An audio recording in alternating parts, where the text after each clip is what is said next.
Bien, existen otro tipo de hipótesis que se les llama hipótesis compuestas. Este tipo de hipótesis resultan cuando las hipótesis abarcan todo lo que es toda la distribución de la distribución de la variable.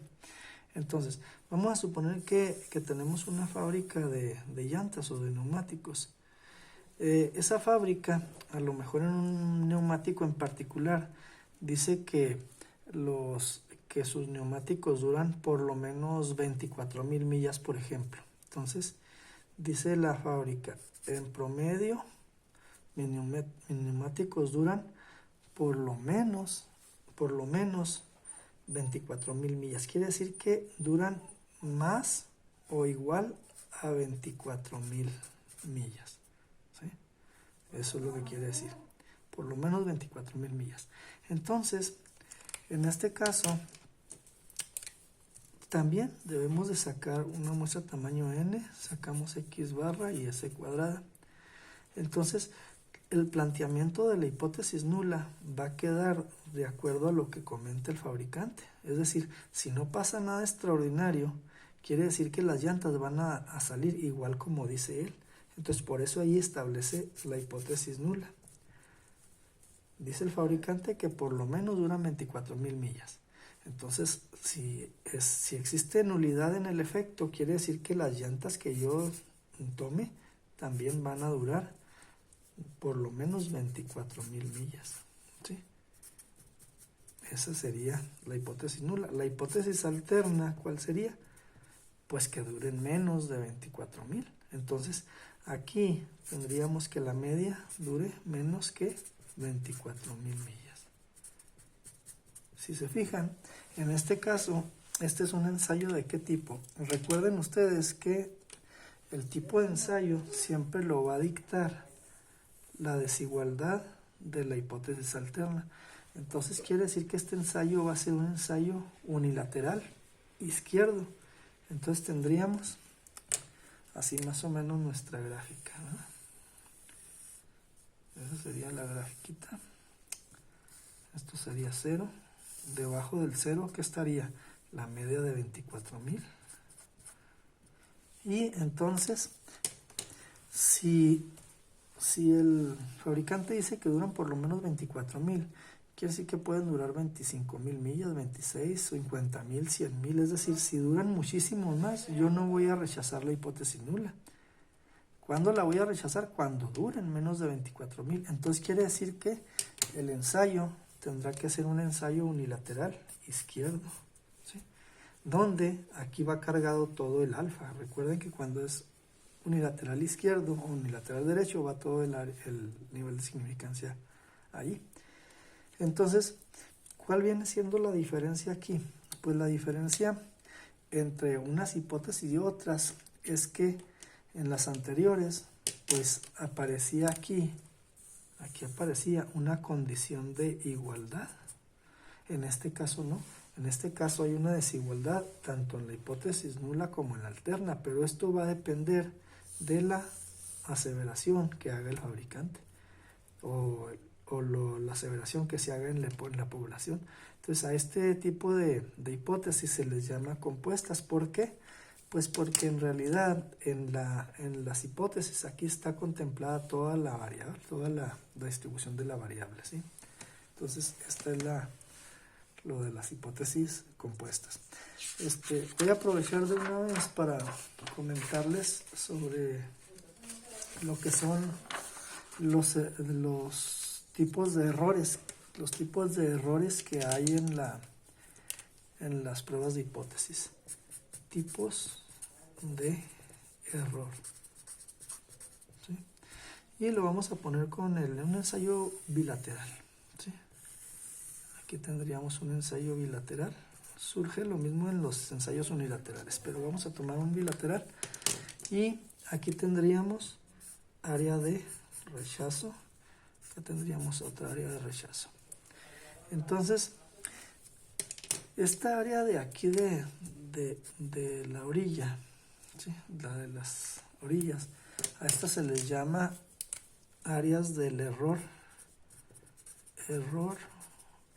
tipo 1. De aquí para allá también es, de a la izquierda hasta menos infinito es error tipo 1. Y lo que está en el centro, todo esto, a esto se le llama error, aquí, error tipo 2. ¿Qué es lo que sucede con estos errores? ¿Por qué se les llama así? Al error tipo 1, si se fijan, esta es un área, voy a poner aquí abajo, área de rechazo de H0. De aquí para acá también es área de rechazo de la hipótesis nula. Y acá en medio sería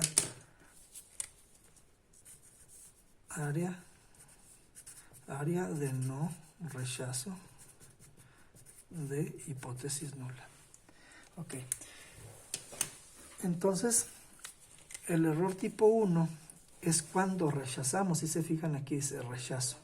Es cuando rechazamos una hipótesis que no debimos de haber rechazado. Entonces, error tipo 1. Rechazar una hipótesis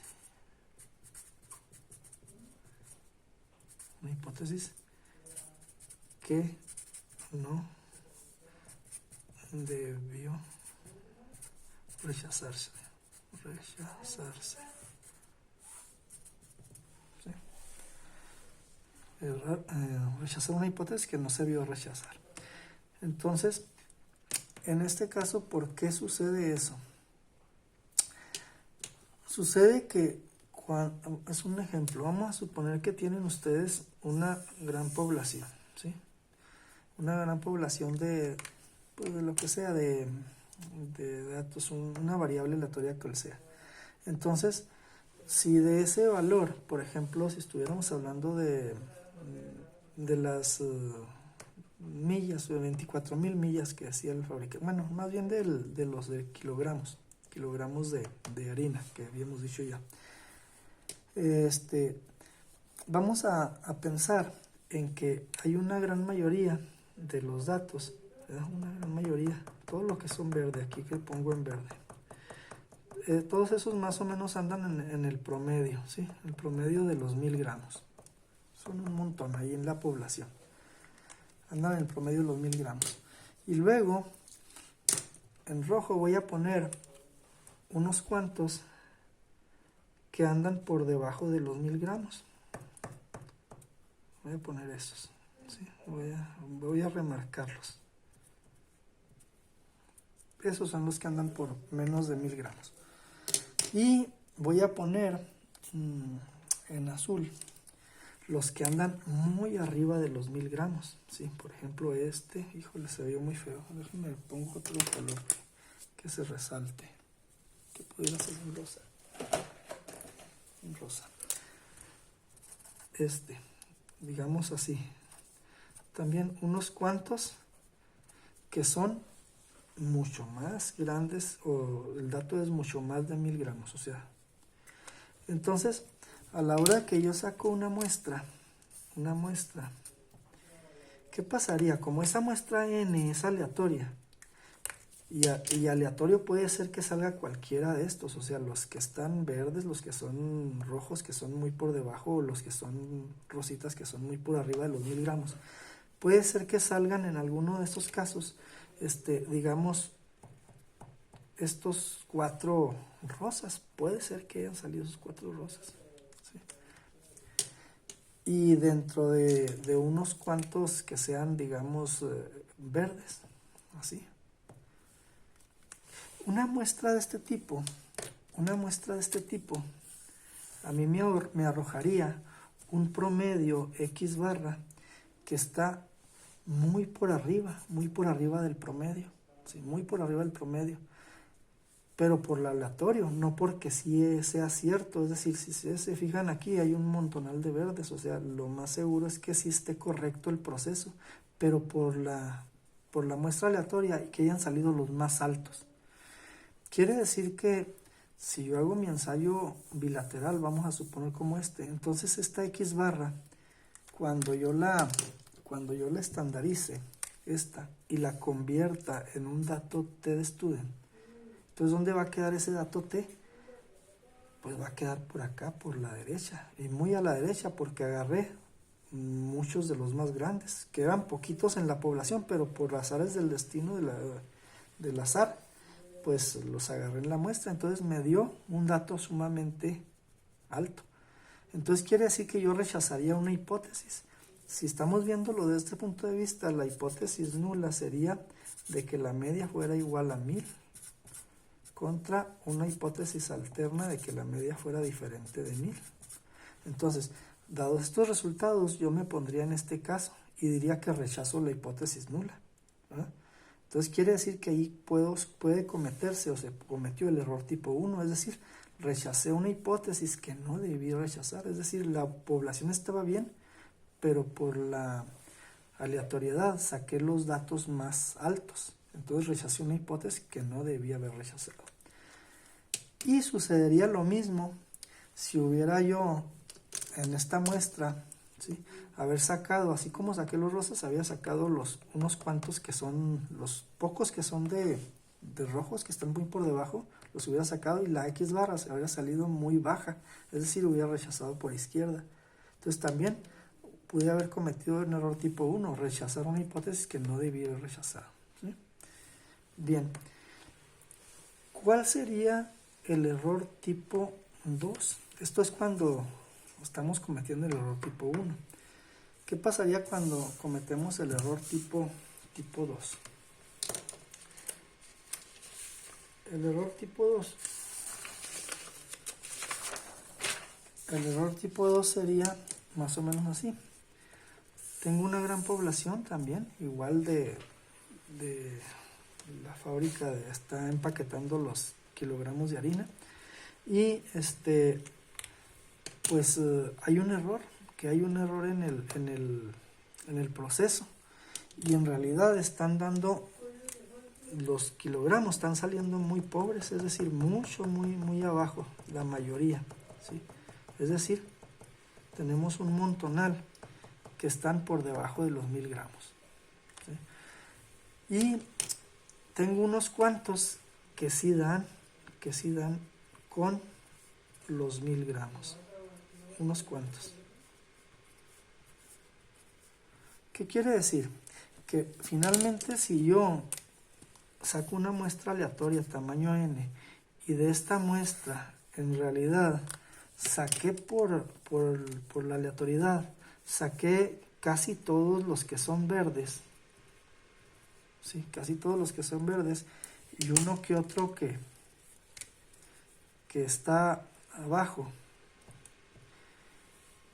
¿qué resultado me daría esto? Pues me daría una X barra que me diría que todo está pero correcto, ¿no? Pero correctísimo estaría. Entonces quiere decir que esta X barra, si la transformo en un dato T, este dato T me va a salir muy cercano al valor de 0, ¿sí? Es decir, porque los pocos que eran buenos, los que estaban alrededor de los 1000 gramos, casi todos los agarré en la muestra por aleatoriedad, y agarré unos poquitos de los que estaban muy bajos en peso, siendo la realidad que había un montón de bajos en peso. Entonces quiere decir que aquí por la muestra digo que T quedó muy cercano al promedio. Entonces estoy cometiendo un error tipo 2, es decir, estoy haciendo, ¿qué sería el error tipo 2 entonces? Error tipo 2 sería no rechazar una hipótesis que debió ser rechazada, ¿sí? Es decir,